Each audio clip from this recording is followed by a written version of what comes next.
is the Work Your Money podcast with host Michelle Wong and guest host Jeffrey DeRose. And we have a guest, Daniel Crowe. Hey, Daniel. Good morning. How are you doing? I'm doing good. So let's get started. Sure. Tell us a little bit about yourself and your business. My name is Daniel Crowe. I'm a realtor with Keller Williams out of the Manhasset area. I work in Manhasset, Great Neck, Brooklyn, Queens, and Nassau County. I'm here today with the Note Assistance Program, which is another venture I'm involved in, which allows investors to participate in the real estate market on the funding side, allowing them to take over distressed properties, folks that are in the near foreclosure, help them do a workout, or assume the property and flip it into either an investment or income generating property. Okay, sounds interesting. I am familiar with notes. I do have a friend that has a mortgage note business. His name is Ricky Brava. I don't know if you're familiar with him, but basically he does that. He partners with another friend of mine. His name is Anton Glotzer. And basically that is a very good business. If you don't want to get into the nitty gritty of dealing with the headaches of the traditional real estate investing, obtaining notes is the route to go, because it's not so, I guess it's not, you don't have to deal so much with. Yes, well, what our program does is allows folks who take money out of an IRA, self-directed IRA, 401k, it allows you to use it as a tax shelter and still participate in the real estate investment market.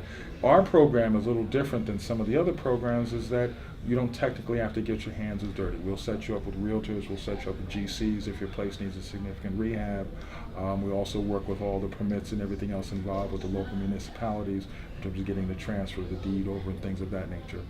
So it's really more of a hands-off sort of thing. I mean, there is obviously, you do have to participate, and there are various other steps involved in it, but some people are very concerned about, well, can I handle running to Home Depot every day?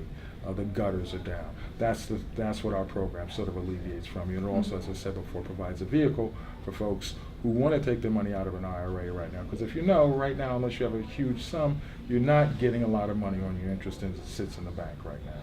And so our program allows you to take that money, I think we can honestly say is underperforming, and put it into something that will perform a little bit better.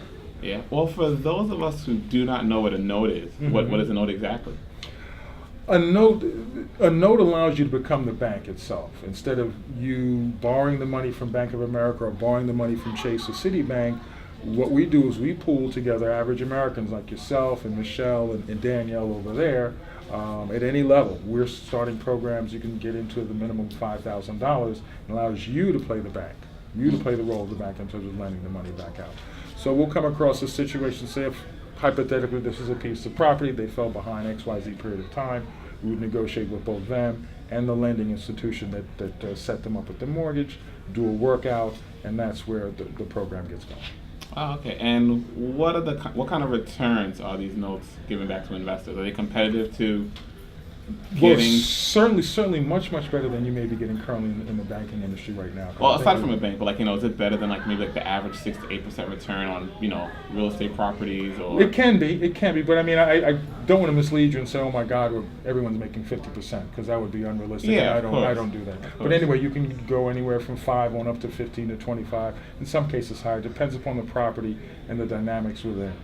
Every market's a little different. There's some markets that are more depressed where the upside could be significantly greater. Also, there's some places that may be in pristine condition, so it's simply a turnkey. So that might be a little tighter there. It also depends upon the area that you're in. What is the demand? Who's the demographic that will be coming in? Right now, we're hosting this event in New York, so there's a more affluent marketplace. The job market's a little bit stronger. Some of the areas we're working in Indiana, the income is a little bit less, so therefore the entry price for people who want to participate is a little lower. The returns may not be as spectacular, but on a percentage basis, they're very, very competitive. That's cool. And what about risk? Is the risk only what you put in? Is this a really risky investment? Is it a safe investment? I would say it's safe, but it does have some risk. I think any investment has some risk, and we make sure we fully disclose all of that.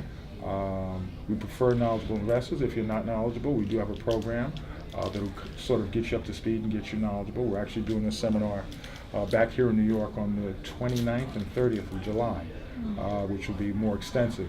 We're participating here with a group of investors here, a group of real estate professionals here today. But we're going to have our own special thing. Nice. Later on in July. So I have a question for you. Sure. Do you deal with first position or second position or non-performing or performing notes? Because I know that there's a variation. We do first position and non-performing. That's our principal thing. We don't really do second position because if things get shaky. He mentioned risk earlier. That's a little bit more riskier depending upon the situation and circumstance. So we prefer first position. And what does, non-performing. I don't really come from the real estate world, granted I do have a finance background, but people like me and people who don't know anything about Absolutely. what is first position and what is non-performing, what's the difference, what does that mean? A non-performing is a polite way to say that you have a loan out and they're not paying. Okay. Okay, that's a polite way to say that's what a non-performing is. It's not doing what it's supposed to do. You're supposed to be getting a return or a payment from whoever you've lent the money to, and they're not giving it to you, so that's non-performing. The second question, what was the second question you had? Oh yeah, what is the first position mean? Well, the first position, in some cases, say hypothetically, again, we'll use this magazine as a hypothetical piece of property. If it's valuated at $100,000, let's say Michelle puts up 80,000 and you, Jeff, put up 20. Mm-hmm. Okay, since she has a larger amount, she has what's considered the first position. You would be considered the second position. So now, if something goes wrong with this property, the weather, whatever happens, she would be first in line to recoup her investment. Okay. She is first position. So once she's taken care of, now you can get yours as second position. Okay. So you mentioned earlier, you asked me earlier, what are some of the risk scenarios? That is one of the risks with being in the second position. Okay. Okay. It's similar to some people who have a mortgage on a home and then they go out and take a home equity or a second mortgage or a secondary line of credit. Mm-hmm. If something goes wrong in that case, the main bank is going to get paid first, and then whoever has the secondary position will be paid subsequently after that. Yeah. So that does present a little bit more risk than the first position, I would say.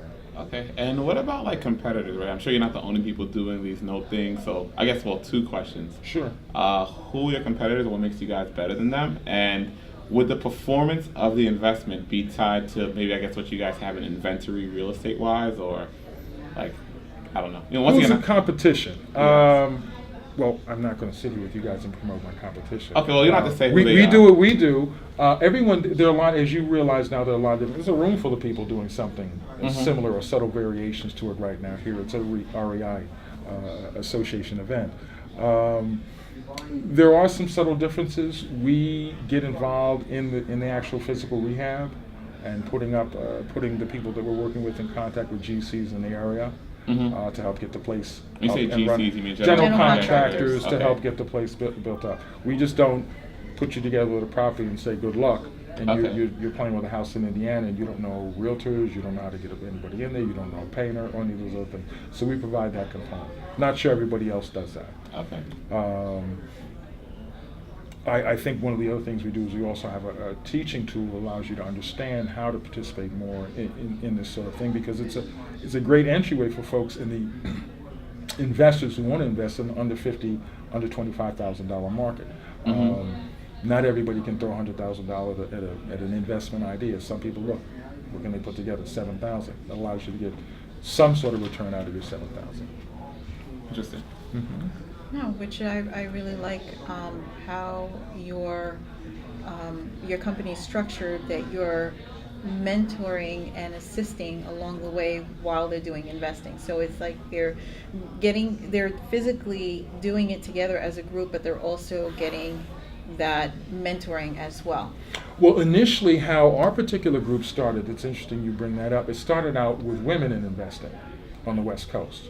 They were looking for a vehicle to get women to participate in the real estate. Now, not making it sexist comment in any way, but sometimes the hurdle that some women may have about participating in the real estate game is, well, once I get the house, who else is going to help me fix it?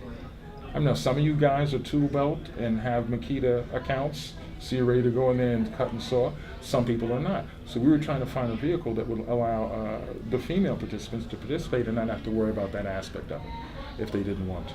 So that's initially how we got off the ground. Everyone else may have started off for other reasons or purposes, but that was the initial genesis of it. So I mentioned that because you talked about mentoring, and that's a component that they do. They really want to make sure you're up to speed and you understand everything before you get involved. It's called due diligence, but we try to provide that as best we can. Okay, interesting.